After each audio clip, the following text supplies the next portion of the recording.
Vidimo kako to izgleda iz ugla Grblja, jer moj trener Mogran Mojsilović nam je rekao da je bila u suštini igra na jedan gol, da Mogran nije možda čak nikoga ovako nadigrao i da je odigrao bolje nego u derbima protiv Rudara i Budućnosti. Što se tiče broja šansi, kad uporedimo to iz ugla Mograna, možda jeste tako, ali ipak reklo bi se da je Grbalj potvrdio koliko je neugodan tim i koliko sa svakim zna da igra fudbal i da čak i priprijeti više puta.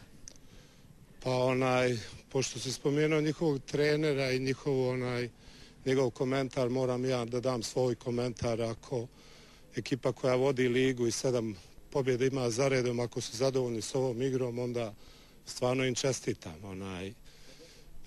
Što se mene tiče, mislim da mogu... Kako ste vi vidjeli onda tu igru njihovu, evo kad ste to pomenuli? Da nije dobro? Ne znam, za mene duge lopte u 16-terac i pokušavam da se dobije prvi, drugi duel i na taj način da se dobije utakmica. Za mene to nije igra, mislim, oni igraju kako njima odgovara.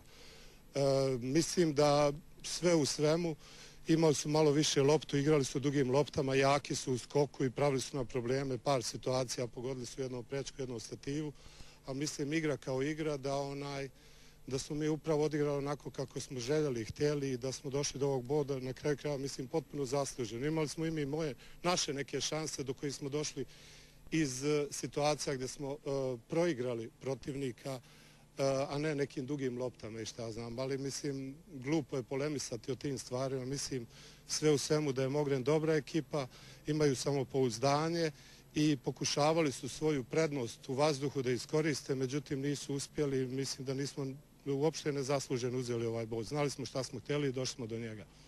Što se tiče formacije, pratili smo vas uzeti promjene, znači Radosinović nazad u posljednju liniju sa ulaskom Kajevića koji je u suštini jedan vezni red koji zna da igra i pokušaj onda preko Boškovića. Recite nam samo što je bilo sa onim izmjenama koji su na trčnici bili prije svega Souto, Brazilac i Nigerijac, nije ih bilo danas? Pa nije bilo danas zato što baš protiv Zete Kajević nije bio tu, bio je povrijeđen, to je jedan igrač koji ja smatram ima strašan potencijal i vratio se prije 10-ak dana, spreman je da igra i dobio danas šansu. Mislim da ne idem u neke detaljne kritike, mislim da je odigrao solidno poslije pauze od 15-ak dana. Što se tiče Souta i Nigerijaca uz Ume, nije bila prilika da računam na njihovu utakmicu. Mislim malo zbog terena, pre svega Souto, lagani igrači, trebamo bolji teren da bi došlo do izražaja. Tako ja barem smatram. Neki drugi su dobili šansu. Pre svega Ilija Glavan je ušao koji je jak tu u skoku kad su oni pojačali tu svoju red centar forova su pojačali, onda je ušao Glavan, kasnije Mali Mršulja koji radi fenomenalno, koji je talenat i koji zaslužuje da dobije tu priliku u ovakvim situacijama da se kalije.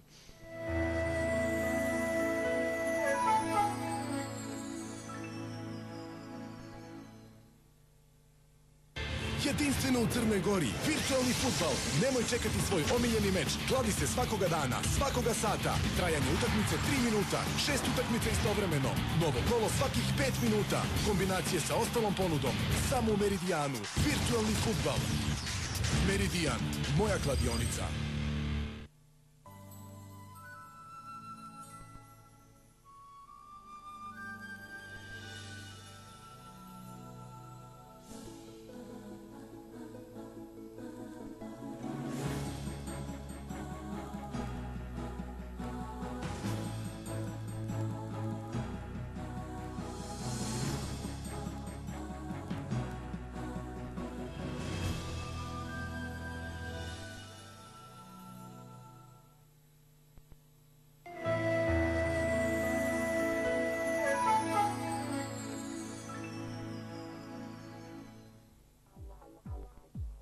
Poštovani gledalci, ponovo smo u studiju IN televizije, pratite Sporting, domaći fudbal. Narednog vikenda igraće se utakmice 17. kola, očekuje nas zaista nekoliko vrlo zanimljivih duela. Parovi su Zeta Mogren, Budućnost Lovćen, Rudar Sutjeska, Dečić Bar, Mornar Mladost i Grbalj Petrovac. Toliko za sada o fudbalu. Prije ostalih informacija, prijatelji Sportinga, kladionice Meridijan i večera su pripremili poklone za prva dva gledalca koji se jave na telefon 020 237 899. Dakle, 020 237 899. Najbrži gledalci dobit će majicu sa natpisom Kladionice Meridijan, šal i kapu. Inače, prijatelji emisije Kladionice Meridijan će u narednom periodu dijeliti zimski program sa logotipom Meridijana dukseve, kape i šalove.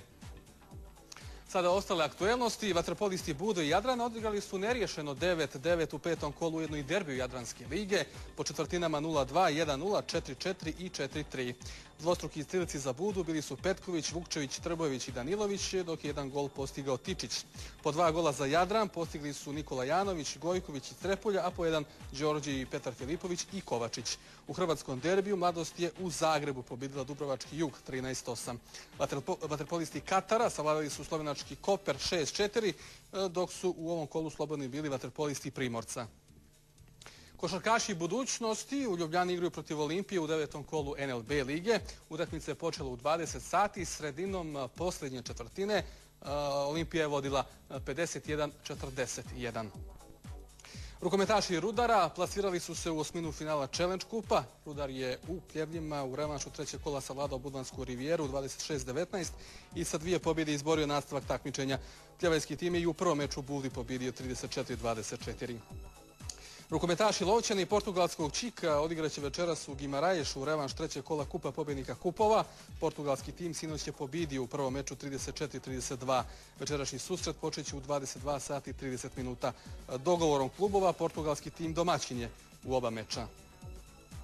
Crnogorski bokser Boško Drašković ostvario je pobjedu na startu Svjetske lige. Takmičenja čiji je organizator Svjetska bokserska serija pod pokroviteljstvom AIBA. Drašković, koji nastupa za ekipu Milana, jednoglasnom odlukom sudija pobjedio u Istanbulu domaćeg boksera Ogdena Ozbula. Svjetska bokserska liga okuplja najbolje boksere Amerike, Azije i Europe. Međunarodni kickboks turnir, zlatni kickbokser Pljevlja 2010. bit će održan sutra u dvorani Ada, saopštio je organizator manifestacije. Takmičenje će biti održano u disciplinama low kick i full kontakt u konkurenciji kadeta, juniora i seniora. Najavljeno je učešće oko 50 takmičara iz Crne Gore, Srbije, Bosne i Hercegovine i Albanije. Sada rukomet. Ženska rukometna reprezentacija u sridu je počela pripreme za Evropsko prvenstvo koje se od 7. do 19. decembra održava u Danskoj i Norveškoj. Tim povodom naše gošće crnogorske reprezentativke Jovanka Radičević i Sandra Nikčević. Dobro večer. Dobro večer. Dobro nam došle. Hvala. Jovanka, poslije fantastičnih nastupa budućnosti, samo ste nastavile u istom ritmu sa pripremama pojačane za Maju Savić i upravo Sandru Nikčević i još nekoliko mlađih igračica. Pa dobro, stvarno, posle izuzetno dobrih partija pruženih u klubu i posle od 6 odigranih utakmica, 6 pobjeda, što u stvari to je i najveći uspjeh u istoriji ženskog rukometa što se tiče ženskog kluba budućnosti, tako da stvarno sam baš srećna što smo početak ove sezone i prvu fazu završili onako kako smo i svi očekivali i sad samo pokušavamo da taj kontinuitet dobrih igara zajedno sa Sandrom Majom prenesemo na Evropsko prvenstvo. Da, budućnost, s obzirom da je gro reprezentacije, budućnost koja je zaista fantastično odigrala, bila dominantna, neočekivano, protiv možda i glavnih pojedinih favorita. Samim tim rukometašice napravile ste sjajnu uvertiru uoči starta Evropskog šampionata, što je vrlo dobro.